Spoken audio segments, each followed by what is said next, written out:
लो class, welcome back बच्चों। तो प्यारे बच्चों, स्टार्ट करते हैं नया लेक्चर। बेटा, नए लेक्चर में थोड़ी सी बात रिजर्व बैंक ऑफ इंडिया के फंक्शन की करनी है। बाकी पास्ट ईयर क्वेश्चन आज ही शुरू कर देंगे। फिलहाल सब सामने देख रहे हैं बेटा। बाबू, कल हमने आरबीआई के फंक्शन या सेंट्रल बैंक के फंक्शन पढ़ने शुरू कर दिए थे। इधर देखना पहले मेरी तरफ, सारे काम छोड़। बेटा, कल हमने सबसे पहला फंक्शन पढ़ा था सोल करेंसी इशुइंग अथॉरिटी। याद है बेटा? इसमें टोटल तीन बातें पढ़ी थी। पहले मेरी तरफ देखना सब बेटा, सारे काम धंधे छोड़। सोल करेंसी इशुइंग अथॉरिटी, तीन बातें पढ़ी थी। पहली बात, आरबीआई सारी करेंसी इशू करती है except all the coins and 1 rupee note. दूसरी बात, जितनी भी करेंसी इशू करती है उसके अगेंस्ट गोल्ड रिजर्व मॉर्गेज हुए हुए होते हैं, गिरवी रखे हुए होते हैं सरकार ने। ऐसे भी कितनी भी करेंसी प्रिंट नहीं कराई जा सकती। तीसरी बात, एडवांटेजेस भी हैं सोल करेंसी इशूइंग अथॉरिटी होने की, जिसमें हमने बेटा चार एडवांटेज पढ़ी थी। और ये मैंने बताया, एडवांटेज भी पिछले 10 में से 2 बार पेपर में आई है।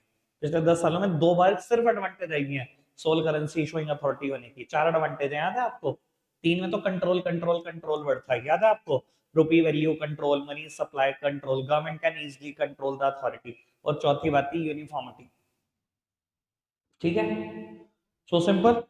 आगे बढ़ जाए, चलो ठीक बेटा। उसके बाद चर्चा को आगे बढ़ाते हैं। सेकंड मेन हेडिंग आप बनाओगे सेंट्रल बैंक के फंक्शन की, गवर्नमेंट्स बैंक। गवर्नमेंट्स बैंक बेटा, आरबीआई या किसी भी देश का सेंट्रल बैंक बेटा गवर्नमेंट्स बैंक होता है कि नहीं? हमारा आरबीआई क्या है? गवर्नमेंट्स बैंक है। 29 स्टेट गवर्नमेंट और सेंट्रल गवर्नमेंट का बैंक कौन है? आरबीआई है। ठीक है जी भैया, ये बात अब जेएनके पे भी लगती है। पुराने टाइम में बात जम्मू एंड कश्मीर पर नहीं लगती थी, जब तक आर्टिकल 370 था। उनका एक अलग सेंट्रल बैंक था। अब ये कहानी नहीं है। अब सारी की सारी स्टेट गवर्नमेंट इंक्लूडिंग जेएनके और सेंट्रल बैंक का एक ही बैंक है, वो आरबीआई है। इसमें आपको तीन बातें लिखनी है। देखो, मैं आपको वैसे याद करने के लिए एक बात बता देता हूँ। पहले हेडिंग में भी मैंने टोटल तीन बातें करी, दूसरी हेडिंग में मैं तीन बातें करूंगा, तीसरी हेडिंग में भी मैं तीन ही बातें करूंगा। ऐसे भी याद रख सकते हो अगर दिमाग लगाओ तो। ठीक है जी। तो बेटा, सबसे पहली बात आपको एक्सप्लेन करके आनी है, एक वर्ड बैंकर, दूसरी बात एजेंट, तीसरी बात financial advisor. Banker, agent and financial advisor, ये तीनों बातें एक्सप्लेन करके आनी है। ठीक है जी। बैंकर मतलब बेटा, आरबीआई बैंकर है टू द गवर्नमेंट। बैंकर का मतलब है सारी की सारी स्टेट गवर्नमेंट और सेंट्रल गवर्नमेंट बैंक अकाउंट खुलवा के रखती है विद आरबीआई, डिपॉजिट करती है उसी में। और बेटा, अगर लोन चाहिए हो तो किससे मिलेगा? आरबीआई से ही मिलेगा। यानी कि जैसे पब्लिक का बैंकर कमर्शियल बैंक है, वैसे ही गवर्नमेंट का बैंकर कौन है? आरबीआई। बैंकिंग सारी सर्विसेज कौन देगा आपको? आरबीआई देगा। दूसरी बात, ये आपका एजेंट भी है, मतलब आरबीआई आपका नौकर की तरह भी काम करेगा। आपके बिहाफ पर पब्लिक डेट मैनेज करेगा। आपके बिहाफ पर पब्लिक डेट मैनेज करेगा। सर, याद है क्या होता है public debt? T bills issue करेगा। अगर फाइनेंशियल मार्केट कुछ याद है बिजनेस स्टडीज की? नहीं याद? ओपन मार्केट ऑपरेशन अभी टॉपिक आने वाला है, वहां पर एक बात करूंगा। सेंट्रल गवर्नमेंट की सिक्योरिटी मार्केट में बेचना काम किसका है? आरबीआई का है। सेंट्रल गवर्नमेंट की सिक्योरिटी बेचेगा कौन? आरबीआई बेच कर देगा। पैसे कौन जुटा कर देगा? आरबीआई जुटा कर देगा। फिर अगर इन केस कभी वापसी बाय करनी पड़ी तो आरबीआई बाय करके देगा। तो आपकी नौकर की तरह भी काम करेगा, पब्लिक डेटा मैनेज करेगा आपके बिहाफ पर। ठीक है जी। बैंकर है, बैंकर वाली सर्विस देगा। नौकर बन के एजेंट वाली सर्विसेज भी देगा, जिसमें पब्लिक डेट को मैनेज करेगा, टी बिल इशू करेगा, उनको रिडीम करेगा। ये काम भी आरबीआई का है। तीसरी बात बेटा, आपका फाइनेंशियल एडवाइजर भी आरबीआई ही है। गवर्नमेंट को फाइनेंशियली भी एडवाइस करना आरबीआई की जिम्मेदारी है। बताएगा देश की मॉनेटरी हालत कैसी चल रही है, इस देश की फाइनेंशियल हालत कैसी चल रही है, ये सारी एडवाइस देना भी आरबीआई का ही जिम्मा है। ठीक है जी। तीन बातें done, banker, agent, financial advisor. तीनों अलग अलग शॉर्ट शॉर्ट सी कंप्रेस कंप्रेंसी हेडिंग बनाकर लिखकर, है ना, बहुत अच्छा इंपैक्ट पड़ेगा। ठीक है, आगे बढ़ जाए। तीसरा function, bankers bank and supervisor. Bankers bank and supervisor बेटा, इसमें अलग से तीन हेडिंग और हैं। ठीक है जी। मैंने पहले ही कहा तीन बातें वहां करी, तीन बातें यहां, तीन बातें यहां। Custodian of cash reserve, custodian of cash reserve lender of last resort or act as a clearing house.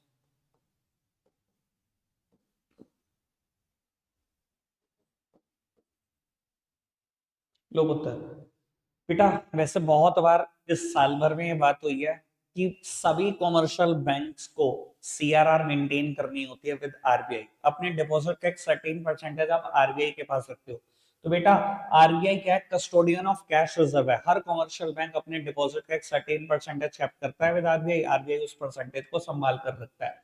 मान लो अगर मैं ये कहूं कि पिछले 15 दिन में आपके डिपॉजिट्स हैं 10 लाख रुपए, तो बेटा अगर मार्केट में सीआरआर का रेट है 7%, तो 70,000 रुपए कॉमर्शियल बैंक को आरबीआई के पास रखना होगा, आरबीआई इसको संभाल कर रखता है। ठीक है जी, समझ में आती है बात, कोई दिक्कत तो नहीं है बेटा। उसके बाद नेक्स्ट हेडिंग है लेंडर ऑफ लास्ट रिजॉर्ट। मतलब क्या होता है हिंदी में इस बात का, ये पेपर में आने वाला है इस बार भी। लेंडर ऑफ लास्ट रिजॉर्ट का मतलब है आखिरी चारा। बेटा बात बड़ी सिंपल सी ये है कि अगर फाइनेंशियली किसी भी कॉमर्शियल बैंक को पैसे की जरूरत पड़ी, अगर कोई और मदद नहीं कर पाया, तो आरबीआई हमेशा आपकी मदद के लिए खड़ा होगा। आरबीआई आखिरी चारा है, इसके बाद आपके पास कोई ऑप्शन नहीं है। ठीक है जी, और बात बड़ी सिंपल से मैं आपको बता देता हूँ, फर्स्ट हेडिंग और दूसरी हेडिंग एक दूसरे से बिल्कुल रिलेटेड है। अगर आप सीआरआर मेंटेन करके चलोगे, कभी भी डिफॉल्ट नहीं करोगे इस चीज में, तो आरबीआई की मदद हमेशा मिलती रहेगी। लेकिन अगर हम इसमें डिफॉल्ट कर गए, तो बेटा आरबीआई कभी मदद करेगा आपकी, सवाल ही पैदा नहीं होता। क्लियर है ना अच्छी बात, आगे बढ़ जाए।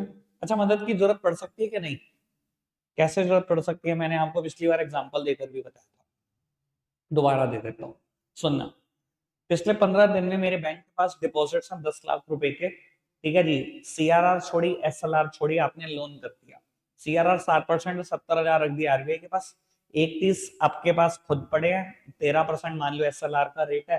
1,30,000 रुपए आपने अपने पास रख दिए लिक्विड एसेट्स की फॉर्म में, और 8 लाख रुपए का लोन कर दिया। 10 लाख के डिपॉजिट आए थे, 8 का लोन कर दिया, 70,000 आरबीआई के पास, 31 आपके खुद के पास। ठीक है, अब मैं कहता हूँ बेटा 10 दिन के बाद वो आदमी अपने डिपॉजिट्स वापसी मांगने आ गया जिसने जमा किए थे। उसने कहा लाओ जी, मैंने कुछ डिपॉजिट दिए थे, मुझे वापसी चाहिए, मुझे पैसों की जरूरत है। अब 10 लाख रुपए है आपके पास, बैंक में तो 31 पड़े, आरबीआई के पास 70,000 पड़े, कहां से दोगे सो 10 लाख?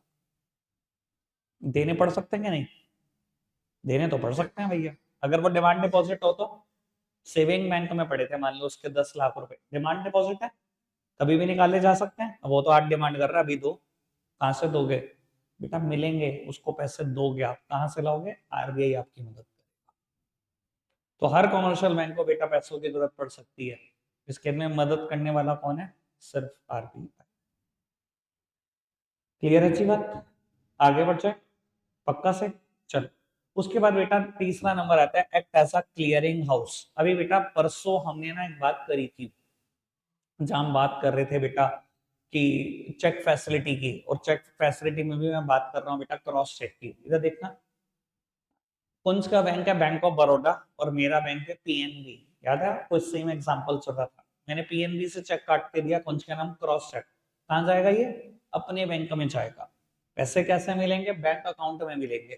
इसने क्या करा, पूरा का पूरा पेइंग स्लिप भर लिया, पहुंच गया टेलर के पास। टेलर ने कहा जी अभी कुछ नहीं होने वाला, ये कोई सिमिलर बैंक का तो चेक है नहीं, आप एक काम करो, चेक ड्रॉप बॉक्स में चेक डालते जाओ। और मैंने उसके बाद बताया था क्लियर होगा, और ये लगभग 36 घंटे लेगा क्लियर होने में। आपको पता है ना, आप ये चेक स्कैन करके कहां पर अपलोड करते थे? आरबीआई के ही सर्वर पर, वहीं से क्लियरिंग होती है। यानी कि बेटा आज की तारीख में जितने भी चेक की क्लियरिंग होती है, वो आरबीआई के सर्वर पर होती है। तो आरबीआई एक्ट करता है ऐसा क्लियरिंग हाउस। ठीक है जी, पुराने टाइम में क्लियरिंग पता है कैसे होती थी, मैं बता देता हूँ आपकी नॉलेज के लिए, इसलिए ताकि थोड़ा सा आपके लिए आसान बने याद करना। पुराने टाइम में बेटा स्टेट बैंक ऑफ इंडिया की जो भी मेन ब्रांच होती थी जिस सिटी की, वहां पर क्लियरिंग सेल लगती थी 5 बजे के बाद 7 बजे तक। हर बैंक का आदमी जाता था वहां पर अपने अपने चेक क्लियर कराने। सोचो कितनी जमघट लगी रहेगी, हमेशा ये परेशानी। हर बैंक का एक आदमी जा रहा है उठकर 5 बजे के बाद चेक क्लियर कराने, अगर इंटर बैंक चेक है तो। कितनी बड़ी परेशानी थी। अब क्या है, अपनी ब्रांच में बैठकर स्कैन करके भेज दो चेक, अपने यहाँ वहां से पॉपअप जाएगा, जिस भी बैंक का चेक होगा उस बैंक को पॉपअप जाएगा, वो बता देंगे पैसे हैं कि नहीं, वो बता देंगे साइन मैच हो रहे हैं कि नहीं। क्लियर है जी बात? All okay. और वो उसके बाद फोर्थ फंक्शन वैसे कोर्स का पार्ट नहीं है, पर मैं थोड़ी बहुत बात बोल सकता हूँ अगर आप समझना चाहें। Custodian of foreign exchange reserve, custodian of forex reserve. वैसे यहाँ से ना आपको फिक्स्ड एक्सचेंज रेट सिस्टम और फ्लोटिंग एक्सचेंज रेट सिस्टम याद आ सकता है। ठीक है जी, याद है फिक्स्ड एक्सचेंज रेट सिस्टम और manage floating exchange rate system. जब मैं एक बात बोला करता था कि आरबीआई कस्टोडियन है फॉरेन एक्सचेंज रिजर्व का, इसलिए वो चाहे तो ह्यूज रिजर्व बाय भी कर सकता है, चाहे तो ह्यूज रिजर्व सेल भी कर सकता है। बेटा देखो, हमारी जो पब्लिक डीलिंग है वो होती फॉरेक्स की भी कॉमर्शियल बैंक के साथ ही है। हमें फॉरेक्स चाहिए कॉमर्शियल बैंक से मिलेगी, हमारे पास फॉरेक्स है बेचनी है कॉमर्शियल बैंक को बेचेंगे। पर बेटा कॉमर्शियल बैंक के ऊपर भी रेस्ट्रिक्शन होती है, चाहे वो ऑथोराइज डीलर है, वो अनलिमिटेड फॉरेक्स अपने पास नहीं रख सकते। मान लो किसी आदमी ने एक्सपोर्ट किया और $1 लाख उसके पास आ गए, $1 लाख उसने कॉमर्शियल बैंक को बेच दिए। कॉमर्शियल बैंक को क्या परमिशन होती है $1 लाख लगने की? कभी भी नहीं भैया। हर बैंक की एक अलग स्पेसिफाइड लिमिट होती है। ये बेटा आरबीआई का इंटरनल मैटर है, ये किसी को भी जानकारी नहीं होती, तो हमें भी जानकारी नहीं है कि क्या इंटरनल लिमिट है। बेटा $1 लाख नहीं लग सकता, लेकिन वो मैं आपकी नॉलेज के लिए बता देता हूँ, उसको भी वापसी करना होगा आरबीआई को।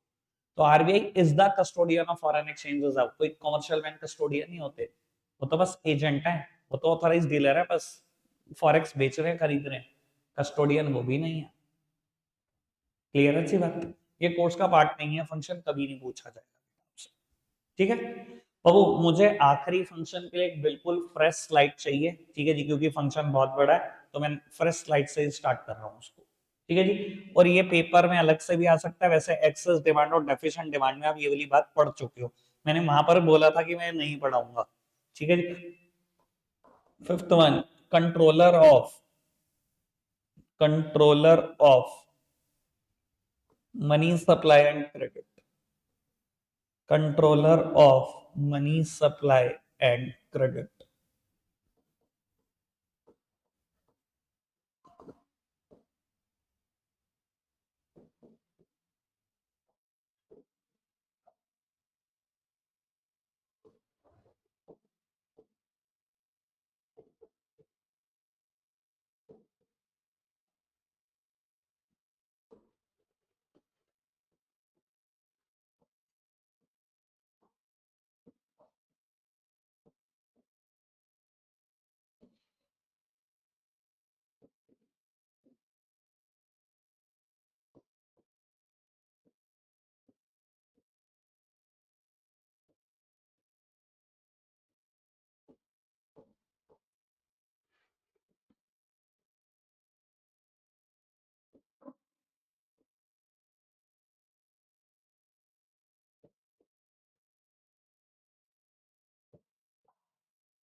तो जी, और वो सब सामने देखेंगे एक बार, मैं थोड़ी थोड़ी सी बात करूंगा, वैसे मैंने एक्सेस डिमांड में इन सबकी बात कर रखी है।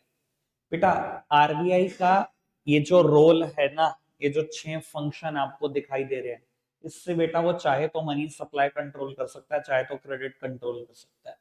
देश में कितनी मनी सप्लाई पहुंचानी है बेटा, सब कंट्रोल की जा सकती है इन 6 बातों से। ठीक है जी, 6 क्या करे, एक का भी इस्तेमाल कर देगा तो भी सब कुछ कंट्रोल होने लगेगा। बेटा इन्हें हम बोलते हैं क्वांटिटेटिव मेजर। 3 है bank rate, open market operation and LRR, और बेटा 3 है qualitative measure, margin requirement, moral suasion और क्रेडिट राशनिंग। क्रेडिट राशनिंग को ही कुछ लोग सेलेक्टिव क्रेडिट कंट्रोल भी बोलते हैं, वो भी बिल्कुल एक ही जैसी बात है, बिल्कुल ठीक बात है। बेटा सबसे पहले बैंक रेट की बात करते हैं। बैंक रेट क्या होता है? बैंक रेट वो रेट होता है जिसपे आरबीआई कॉमर्शियल बैंक को लोन देता है, वही रेट होता है ना बैंक रेट। अगर मैं कहूं आरबीआई कॉमर्शियल बैंक को 7% पे लोन देता है, तो कॉमर्शियल बैंक कहेगा भैया मुझे कोई 7% में मिल रहा है, मैं भी तो कुछ कमाऊंगा।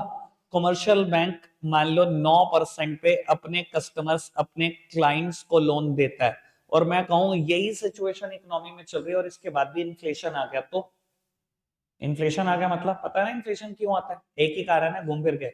अगर इकोनॉमी में मनी सप्लाई ज्यादा हो, ऐसी सिचुएशन में आरबीआई को क्या करना है, मनी सप्लाई इकोनॉमी से गायब करनी है, कम करनी है। क्या करेगा आरबीआई, क्या करे? इन्फ्लेशन स्टार्ट होता है विद द वर्ड आई, कुछ समझना है तो बस आई लगाते रहो, इंक्रीज करना है। यहां पर भी इंक्रीज, यहां पर भी इंक्रीज, यहां पर भी इंक्रीज, तीन जगह पे इंक्रीज इंक्रीज इंक्रीज आएगा। इन्फ्लेशन आई से स्टार्ट है, इंक्रीज आई से स्टार्ट है। ठीक है जी। बेटा बैंक का रेट बढ़ा दो। क्या होगा बैंक रेट बढ़ाने से? आरबीआई ने कह दिया कमर्शियल बैंक को, भैया मैं तो 10% पे लोन दूंगा। अब कमर्शियल बैंक कहेगा भैया मुझे 10% मिल रहा है, आपको 9 कहां से दे दूं, मैं भी कुछ कमाऊंगा, मैं तो 12% पे लोन दूंगा। अब बेटा क्लाइंट के एंगल से सोचो, जिसको पहले 9% पे लोन मिलता हो आज 12% पे मिलेगा, डिस्करेज करेगा वो लोन को, वो कहेगा रुक जा भाई मैं लेता ही नहीं, जिस दिन रेट ऑफ इंटरेस्ट कम होंगे तब दे दूंगा। यही तो हम चाहते हैं कि तू मत ले लोन, इकोनॉमी में वैसा नहीं पहुंचना चाहिए। ठीक है जी। तो वो बैंक रेट और रेपो रेट में एक फर्क होता है, याद है बात? Bank rate is for the long term needs of the commercial bank and repo rate is for the short term needs of commercial bank. Bank rate और रेपो रेट वही रेट होते हैं जिस पे आरबीआई कमर्शियल बैंक को loan देता है, बस रेपो रेट शॉर्ट टर्म के लिए होता है और bank rate long term. Reverse repo का फिर क्या मतलब होता है? रिवर्स रेपो वो रेट होता है जिसपे कमर्शियल बैंक अपनी एक्सेस मनी पार्क करता है विद आरबीआई। इनडायरेक्टली आप बोल सकते हो कमर्शियल बैंक आरबीआई को लोन देता है। ठीक है जी। और आपको बता देता हूं, increase in bank rate, inflation I से स्टार्ट है, बैंक रेट में भी इंक्रीज, रेपो रेट में भी इंक्रीज, रिवर्स रेपो में भी इंक्रीज, एलआरआर में भी इंक्रीज, और बेटा मार्जिन रिक्वायरमेंट में भी इंक्रीज। पांचों में आई रिपीट होता रहेगा। क्लियर है जी बात? बढ़ जाए आगे। एलआरआर मैंने कल ही एक्सप्लेन किया, कुछ बताऊं तो ना, इन्फ्लेशन चल रहा हो तो क्या करे, एलआरआर भी बढ़ा दो। मान लो एलआरआर की परसेंटेज पहले कितनी थी, 20%। 10 लाख के डिपॉजिट आते थे तो 20% छोड़कर लोन कर सकते थे आप 8 लाख रुपए का।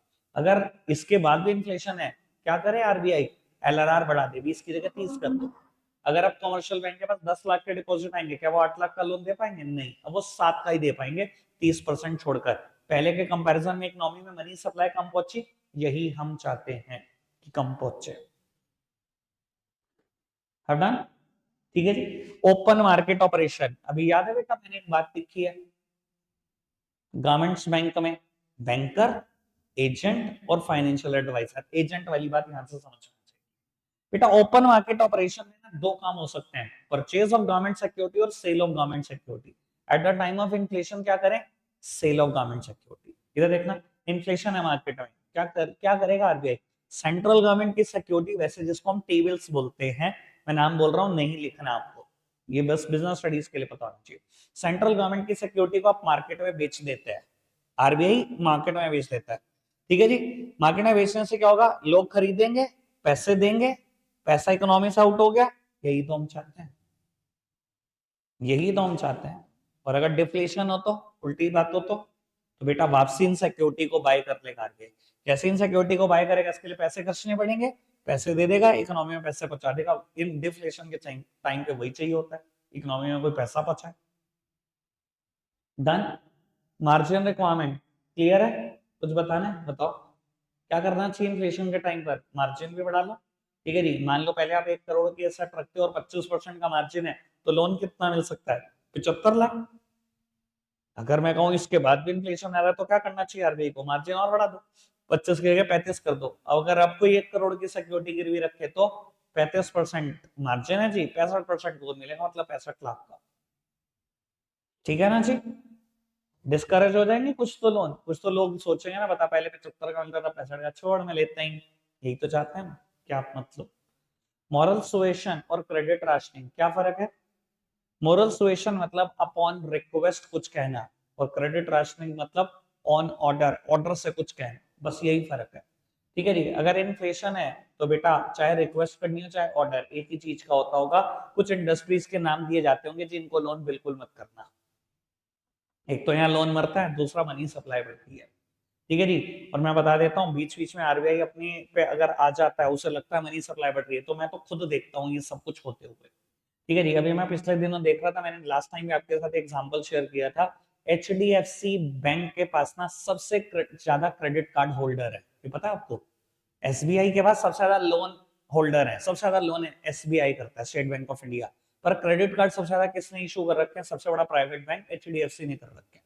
ठीक है जी। अभी आरबीआई ने बीच में 6 महीने तक एचडीएफसी के ऊपर रोक लगाई रखी है, आप कोई भी क्रेडिट कार्ड इशू नहीं करोगे। बहुत मनी सप्लाई है इकोनॉमी में।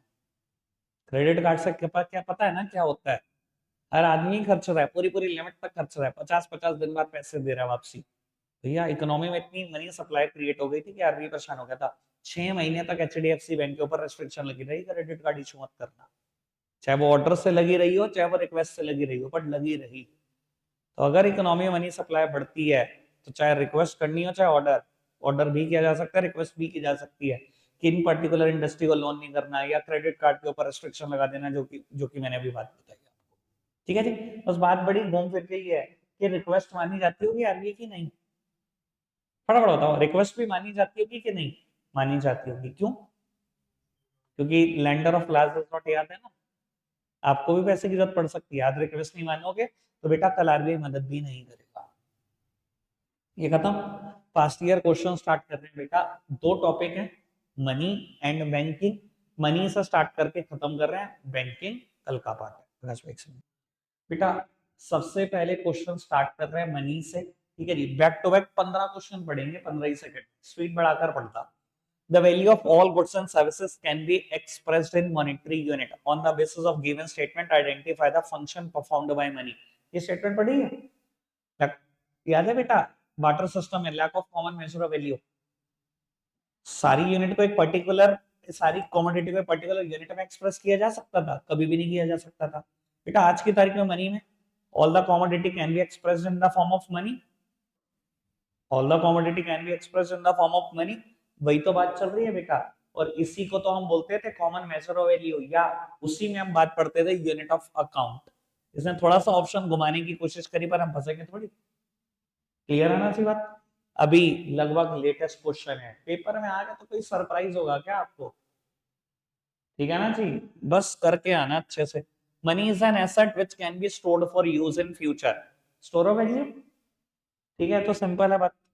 M1 in India does not include demand deposit. Statement 1 तो गलत है, M1 में तो डिमांड डिपॉजिट आते हैं। क्या क्या आता है? Currency coin with public, demand deposit with commercial bank, other deposit with RBI.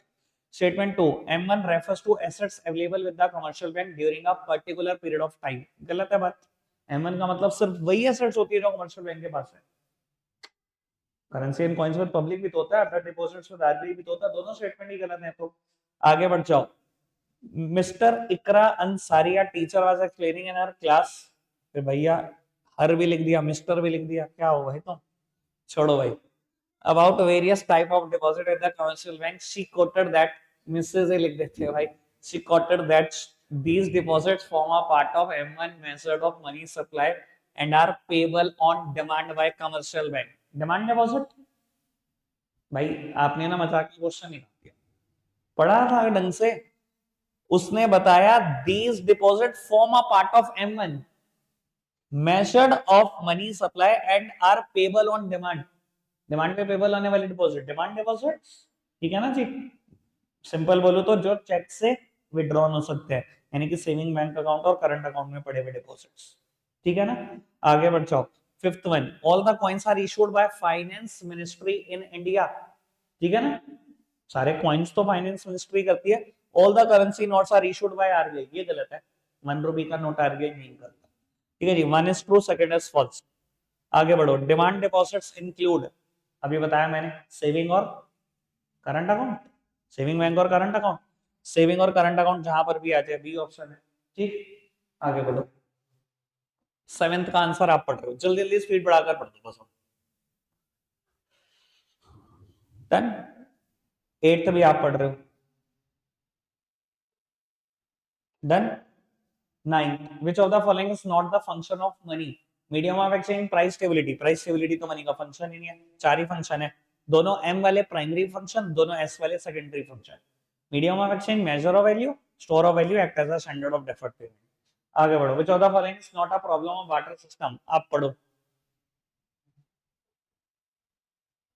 ठीक।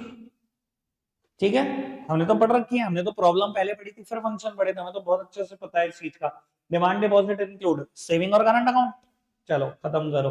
12, demand deposit are considered as a convenient mode of payment for execution of even the high value transaction. तो बात ठीक है बिल्कुल, demand deposit convenient mode of payment है, जितनी मर्जी amount हो, क्या फर्क पड़ता है? करंट अकाउंट में 100 करोड़ का भी चेक देती होंगी बड़ी कंपनी, कोई फर्क पड़ जाता है? कुछ भी दिक्कत नहीं आती। Reason, demand deposit are non withdrawable. In nature and can not be withdrawn against the issue of cheque. गलत है ये तो बात बिल्कुल। डिमांड डिपॉजिट तो चेक के अगेंस्ट विड्रॉ किए जा सकते हैं, ठीक है ना जी। तो रीजन अगर गलत हो आंसर सिर्फ ऑप्शन सी हो सकता है, ठीक। आगे बढ़ो बेटा। Supply of money refers to, supply of money मतलब मनी सप्लाई। मनी सप्लाई क्या है, पढ़ दो आप, बढ़ो। क्या है मनी सप्लाई, सबसे अप्रोप्रिएट ऑप्शन, ठीक है। डन, आगे बढ़ जाओ। State two component of money supply.